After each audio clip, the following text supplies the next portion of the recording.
من فترة بسيطة كنا نزلنا فيديو كده بشكل طريف، يعني شورت ستوري، وان في واحد زعلان وان واحد دخل امتحان زمان وضيع من ايده درجات كتير. وكنا على فكرة احنا ما كناش بنبالغ اطلاقا، لان لو انت رجعت للسنة دي فعلا وسألت اي حد كان في دفعة 2021 كان هيقول لك ان المشكلة الكبرى في امتحان الداينامكس بالنسبة له مش صعوبة الاسئلة الاسي مع انها كانت صعبة، ولكن بالنسبة له الحاجة التعجيزية فعلا اللي ما كانش قادر يتعامل معاها خالص انه لقى في الامتحان كم من الجرافات لا يعني بص مفيش بشر يقدر يستحمله في امتحان ثانوية عامة. كان مثلا حوالي في الامتحان ده حوالي فيه لا يقل عن 8 جرافات في الامتحان ده، جرافات من الليسنز اصلا، هو ما جابش حاجه من بره المنهج. يعني بدا يعمل اناليسيس كده لليونتس كلها، وبدا جوه كل درس يطلع منها انا ممكن اجيب الجراف على ايه. فخليني اقول لك من غير ما نطول عليك، احنا اكيد مش هنجيب لك مشكله ونقول لك عليها غير لما نجيب لك حلها.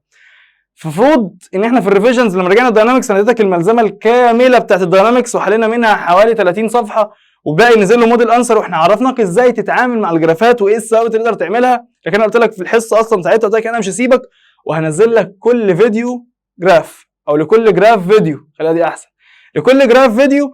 مش بس هجيب لك فيديو مجمع فيه الجرافات اللي هي المشهوره واللي احنا نتعامل معاك، لا يا فندم، انا كده عملت لك اناليسيس للفيديوهات كلها او للجرافات كلها. قلت لك ان انت عندك ما لا يقل عن 25 جراف في المنهج، اي يعني على حسب عدي انا مثلا عديتهم 25 جراف واحنا شغالين والله يا فندم، او من الملزمه لقيتهم اكتر من كده هجيب لك لكل جراف اعمل لك فيديو. فان شاء الله قبل الامتحان، قبل ليله الامتحان باذن الله، انا قلت لك ان الجائزه الكبرى للموضوع ده ان احنا اقول لك مثلا عن جراف الاكس تي اللي هو الاكس البوزيشن مع التايم، الجراف بتاع الفيلوسيتي مع التايم، الجراف مع الفورس مع الاكسلريشن. لكل جراف منهم فكره. في جرافات منهم بيبقى فيها طول شرحها طويله جدا فيها تفاصيل كتير، وده اللي احنا هنستفاده من الفيديوهات دي. بس خلاصه الموضوع ان احنا يعني هنقفل لك موضوع الجرافز ده كله بحوالي مثلا يعني 120 130 دقيقه، ساعتين اقل حاجه يا فندم. بقول لك الكلام في على 10 درجات في الامتحان، مش بس انا قلت قبل كده، مش بس عشان كده، عشان بس اثبته معاك وابقى انا كده يعني ايه خلصت كل اللي قدام ضميري المفروض اعمله. فانا كده عملتها معاك من الاول لحد النهايه. والله يا فندم ده اول فيديو هنزله لك كده في فيديو في بلاي ليست برده، جراف 1 جراف 2 جراف 3 لحد ما نخلص. انا مش متذكر عددهم بالظبط، هم 25 28 30. خلاصه الكلام لو هم 30 في الملزمه عندك 30 نوع. يعني احنا جايبين على فكره، احنا في الملزمه احنا مش جايبين على الجراف الواحد سؤال واحد، لا احنا جايبين مثلا الجراف اللي هو بتاع مين، مثلا اللي هو بتاع الفيلوسيتي تايم. فانا جايب لك في ملزمه الجرافات اللي هو كتاب الجرافات ده حوالي مثلا 20 سؤال على الفيلوسيتي تايم جراف اللي هو في تي جراف. فهو فكره واحده، انا مش هحل ال 20 طبعا، لا انا افكرك تاني الجراف ده هنتعامل فيه ازاي. فانت هتعمل ايه بقى يا استاذي ان شاء الله، يعني بعد ما انت حليته خلاص ونسيت، عشان عارف انك في ناس نسيت، ترجع تشوف الفيديوهات دي مثلا تاني. ادي الجراف اهو، المستر فصصه حته حته، عرفنا نتعامل معاه ازاي. شطارتك انك تروح رايح على الملزمه تروح خابط لك 5 اسئله عليه كده، انت خلصت القصه. فانت سمعت وافتكرت وطبقت في وقتها، فخلاص هتعمل كده مع ايه؟ مع كل الجرافات ان شاء الله. اللي عايز المجهود واللي عايز يقفل ويخرج منتصر في امتحان الداينامكس باذن الله يحاول يمسك الجرافات في ايده، لان هي دي النقطه اللي ممكن تخليك ما تقفلش. ماشي؟ طيب في نقطه كمان عايز اقول لك عليها، ان هو في كل سنه غالبا ما بقاش يجيب عدد الجرافات الكبير ده. يعني الجرافات بقت اقل من كده. السنه اللي فاتت كان في الامتحان حوالي 4 جرافات بس، مقارنه بالسنين اللي فاتت كانوا هم 8 مثلا. فالموضوع كل سنه بيقل. طب احنا نشتغل على الاربعه ولا نشتغل 5؟ نشتغل على كل يا فندم، جاب 4 جاب 5 جاب مليون جاب الامتحان كله جرافات، انا مستعد. ماشي؟ سمي الله كده وتعالى امسك لك اول جراف كنا بنتعامل معاه اللي هو اسهل جراف في الكون، او اللي هو يفكرك بكل الثوابت بتاعه الجراف. وانا مش هشرحه بس، اول فيديو ده هو اهم فيديو، لان انا هفكرك بطريقه التعامل مع الجرافات كلها في اول فيديو. والفيديوهات الجايه انا مش هعيد الكلام ده تاني، انا هخش في موضوع الجراف على طول. كنت قلت لك قبل كده لو انت عندك بوزيشن تايم جراف او اي جراف، اول ملحوظه تعالى كده معايا عشان نكتب الملحوظات هنا. رقم 1، قول لي الجراف اللي عندك ده لينير ده اولا ولا كيرف؟ خلي بالك بقى، ده اول حاجه. بسم الله الرحمن الرحيم كده. رقم 2، اللي اعرف المعلومات الاساسيه. ده اي جراف يجي لي هعمل فيه كده. ايوه يا صديقي، اعرف الايه؟ المعلومات الاساسيه. يعني ايه المعلومات الاساسيه؟ هنوضح دلوقتي يا فندم على الجراف. طريقه الجراف ده يا فندم هي بطريقه العبد لله من اختراعي انا، عشان تخش تبقى ضامن مفيش نقطه هتجلي منك. فلو سمحت ال6 ستيبس دول هم مش موجودين في الكتاب بتاع المعاصر ولا الكتاب ده ولا الكتاب ده. العبد لله طلع 6 ستيبس وقال لك ال6 ستيبس دول على اي جراف، حتى لو اخترع جراف وهو ممكن يخترع جراف، تقدر ان شاء الله تخش بده تخلص بيه الكلام معاه. اعرف المعلومات الاساسيه. رقم 3، هات لي الاسلوب. كل مره اجيب لي اسلوب، ايوه، وشوف. كنت بقول لك هات لي اسلوب وشوف حاجه معروفه ولا لا؟ حاجه ايه؟ معروفه ولا لا؟ خط زي يقرف في العربي انا عارف، مش مشكله، اديني بتكلم عشان تعرف. رقم 4 هتقول لي يا فندم خلي بالك من الكونفكس، هو كونفكس اب ولا كونفكس داون؟ ايه ده؟ كلمه كونفكس اب وكونفكس داون دي اكيد مش هتحصل غير لما يكون الجراف ايه؟ كيرف طبعا. رقم 5 الانتجريشن بتاعت الحاجه دي تي او دي مثلا هنا في انتجريشن بنكتبه لكل جراف، خلي بالك. وبقول لك بعديها برضو شوف هو حاجه مشهوره ولا لا. دي كانت الخمس ستيبس اللي انا شايفهم اساسيين في كل جراف لازم نعملهم، مش في جراف الاكس تي بس او البوزيشن تايم جراف، انا بقول لك في كل الجرافات. طبعا الخط بشع او مكتوبين عندك في ملزمه الريفيجن والله بالكمبيوتر وحاجه جميله جدا، روح بص عليهم تاني، بس انا بفكرك تاني. فاول حاجه بتبص عليها جراف هو لينير ولا كيرف. يعني ايه لينير ولا كيرف؟ يعني جوه الرسم شكلها عامل كده فده لينير ستريت لاين، يعني رسمه فيرست ديجري، خط موصل بينهم خط. او يا مستر يكون شكلها عامل كده اهو، فدي كيرف، فكده التعامل مختلف. فانا بسم الله الرحمن الرحيم من قبل ما اتعامل مع الجرافات يا مستر حسن انا هخش بعيني هبص هو ده لينير ولا كيرف، عشان لو لينير هيبقى تعامل ولو كيرف هيكون تعامل تاني خالص. حلو، كلام جميل قوي. طيب خلي بالك رقم 2 اعرف المعلومات الاساسيه اللي انا كنت بقول لك تقدر تطلعها من الجراف. يعني مثلا التي ايكوال كذا كان الاكس ايكوال كذا، التي ايكوال كذا كان الاكس ايكوال كذا. طيب رقم 3 كنا بنجيب السلوب بتاع الجراف. رقم 4 انا بس بقول الملحوظات تاني بسرعه وهخش امسك واحده واحده منهم على جراف بارقام فعلا. رقم 4 شوف هو كونفكس داون ولا كونفكس اب. رقم 5 شوف لي الانتجريشن بتاع الجراف ده هو حاجه مشهوره ولا لا، بالراحه جدا. وتعالى على جراف نطبق الكلام ده عشان افكرك بيهم تاني، واول ما تخلص تروح تحل 5 مسائل تطبق الكلام ده تاني. يلا يا مستر مسحنا وبسم الله الرحمن الرحيم. ده الجراف شكله عامل كده اهو يا فندم، جراف بسيط جدا جدا جدا شكله عامل كده اهو. قلت لك ان هنا دي 20 وهنا اكس وهنا تي. ده جراف مشهور؟ ايوه جراف مشهور طبعا. واحد تاني اخوه هنا اهو،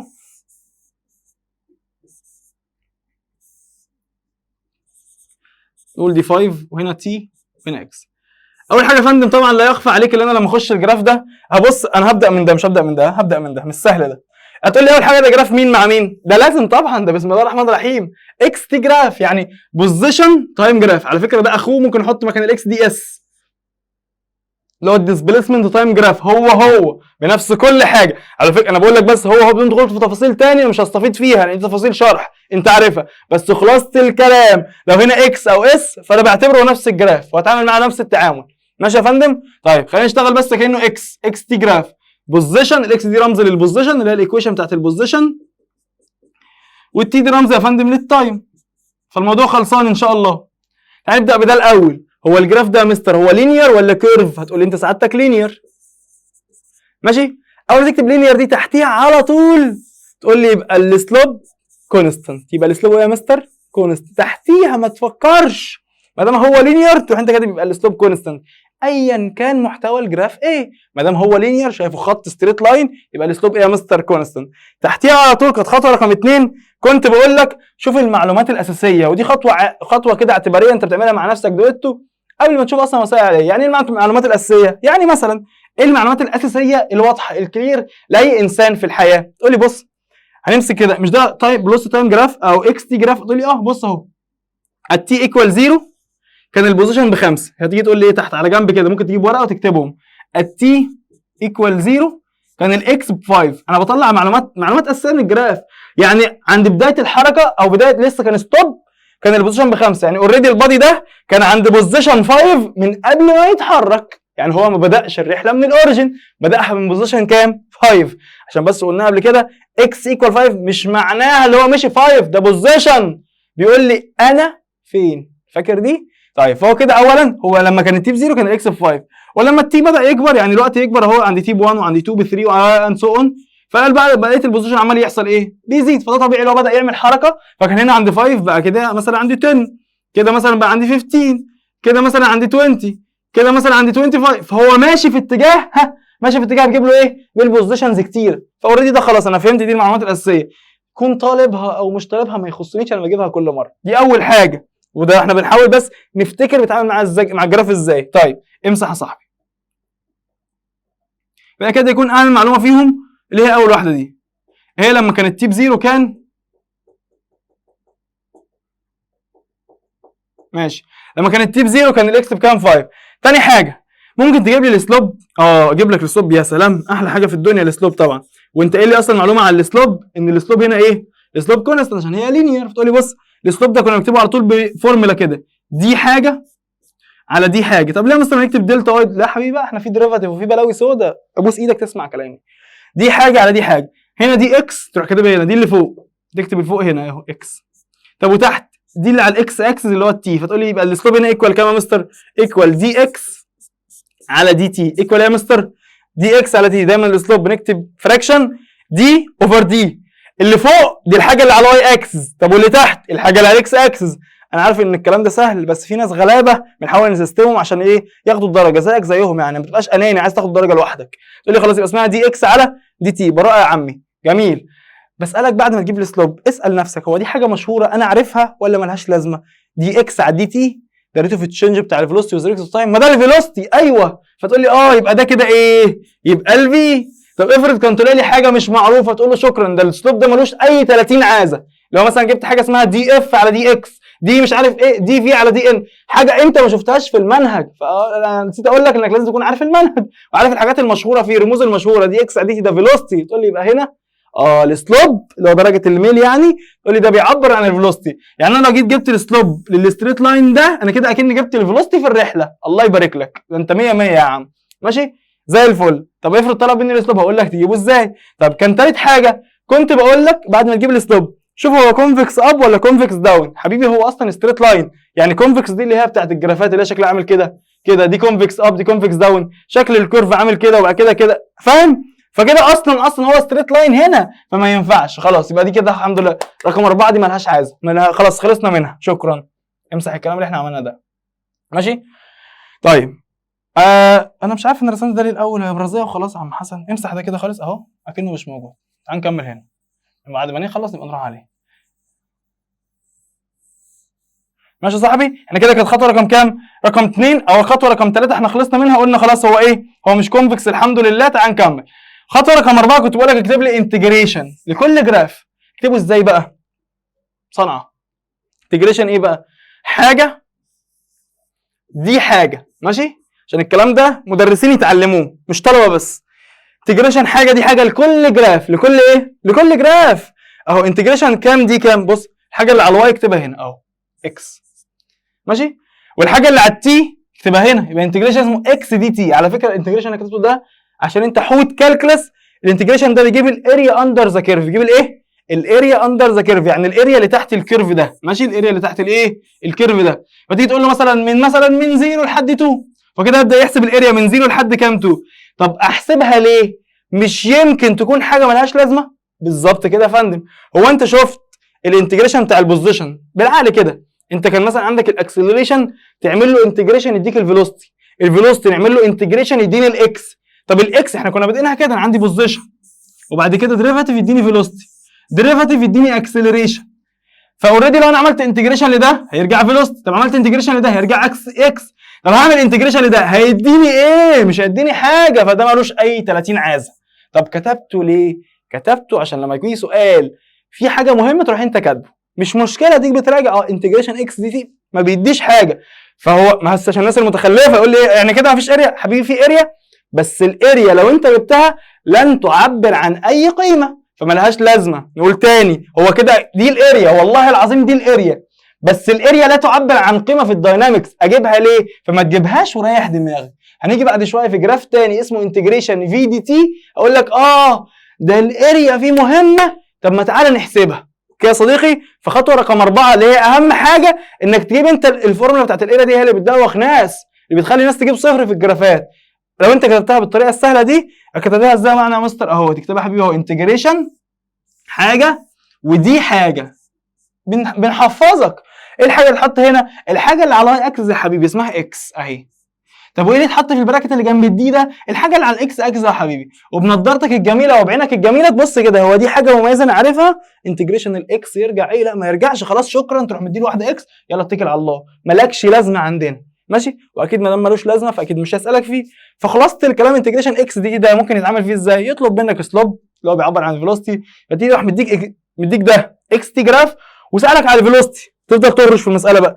يا عم ده بوزيشن تايم، بيسالني على السلوب ليه؟ بيسالني على الفيلوسيتي ليه؟ ما هو عشان هو عارف ان السلوب ايكوال فيلوسيتي، فتروح انت تجيب ايه؟ السلوب، فتجيب له الفيلوسيتي. يلا يا مستر اديني سؤال كده تمريني عشان بس لما اروح الملزمه ما تضحكش عليا وازعل. تعالى يا حبيبي اديك سؤال تمريني على الاكس تي جراف، وان شاء الله تكون خارج من الفيديو مقفله تماما. اهو يا فندم، اهو سؤال تمريني، اديك 3 اسئله. ها ادي سؤال اهو يا فندم، اديك سؤال ده 5، وهنا مثلا دي كده عندي تايم مثلا هنا كده مثلا ب5، وكانت هنا مثلا هنا كده ب20. حلو يا صديقي اهو.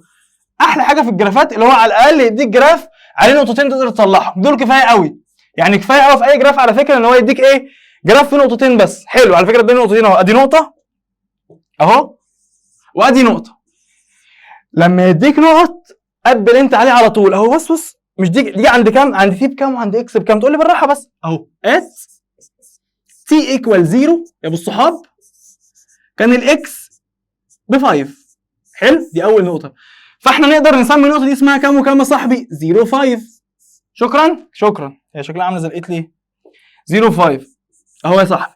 التي ايكوال 0 كان الاكس ب5. شكرا. واحده كمان عشان خاطر الناس اللي معانا، هتقول لي يا فندم ات تي يعني عند الثانيه الخامسه اهو صاحبي كان الاكس ب20. يعني البوزيشن، يعني هو بعد 5 ثواني لقى نفسه عند بوزيشن 20. خلفيات الرحله خلاص مالهاش دعوه بيها، دي في الجراف بقى، احنا لينا دعوه بالكلام الواضح كلير قدامنا اهو. تقول لي يبقى نقطه اسمها كام وكام؟ مثلا 25 هنا 5 و20. في مشكله يا صاحبي؟ فدي اصلا دي ايه؟ دي المعلومه اللي هي اللي هي الحاجه رقم 3 في الجراف. احنا جبنا المعلومات الاساسيه وجبناها في الاول. انا افتكر احنا قلنا ايه في الاول؟ قول لي ده جراف مين مع مين؟ ده اكس تي جراف اهو، بوزيشن تايم جراف. دي كانت اول حاجه في السؤال. طب رقم حاجه قال لك ايه؟ شوفوا هو لينير ولا مش عارف كيرف. تقول له فندم اهو يا مستر ده لينير يا باشا اهو، ده لينير ان شاء الله اهو، لينير وش. وقلت لك ما دام كتبت لينير في السؤال بايدك يا صاحبي تقول لي على طول يبقى ايه؟ يبقى السلوب ماله؟ كونستانت. ده اكيد السلوب اللي هو الميل ما بيتغيرش. حلو. تاني حاجه تقول لي ايه بقى؟ هو السلوب اللي عندي ده هو ايه؟ السلوب اللي عندي ده هو ايه؟ تقول لي احنا قلنا نجيب السلوب ده اللي هو نديله سيمبل ام ايكوال دي حاجه على دي حاجه. ايه الحاجه اللي فوق وايه الحاجه اللي تحت؟ الحاجه اللي فوق اللي هي على اكس، فتكتب لي هنا اكس وهنا تي، وتسال نفسك سؤال: هو الدي اكس على دي تي ده حاجه مميزه انا عارفها ولا حاجه وحشه نفكك منها؟ والله يا فندم لو انت راجل حوت تقول لي خلاص دي اكس على دي تي ده هو الفيلوسيتي، فتقول لي ده ايكوال ايه؟ الفيلوسيتي. فانت وانس انك جبت السلوب انت كده جبت الفيلوسيتي. طب ما يلا عشان هو اول سؤال في الجراف ده يقول لك ايه؟ فايند ذا فيلوسيتي ات مثلا اكتيف فاز اهو. بص ممكن تقول لي 4 3 2 1. والواد الذكي لازم ياخد باله ايه؟ ان هو هنا يا حبيبي ما دام انت قلت السلوب كونستانت فكده الفيلوسيتي مالها؟ الفيلوسيتي كونستانت. يعني ايه يا مستر الفيلوسيتي كونستانت دي؟ حبيبي الفيلوسيتي كونستانت ثابته. ليه؟ عشان هي السلوب والسلوب هو الفيلوسيتي والفيلوسيتي هي السلوب والسلوب هو الفيلوسيتي. فهو يقول لك فيلوسيتي عند تي بي 3 عند تي بي 4 عند تي 5 يقول اي تايم هي نفس الفيلوسيتي. خلاصه الكلام روح هات لي سلوب هتحسب الفيلوسيتي في ثانيه. طب نجيب لي سلوب ازاي؟ كنت قلت لك اهو. شو انت عندك نقطتين اهم. خلي بالك خطوه رقم 3 انك تعرف المعلومات الاساسيه. ايه المعلومات الاساسيه؟ المعلومات الكلير اللي قدامك في الجراف. تقول لي اهي نقطه هنا اهي دي معلومات، ودي نقطه هنا عارفها اهي كتبتهم اهو قدامي كنت كاتبهم في اول السؤال، فدي معلومات بس خلاص. دي خطوه رقم 3. على فكره النقطتين دول احنا ما نجيبش حاجه على الفاضي، هيساعدوك انك تحسب ايه يا صديقي؟ انك تحسب السلوب اللي هو الفيلوسيتي.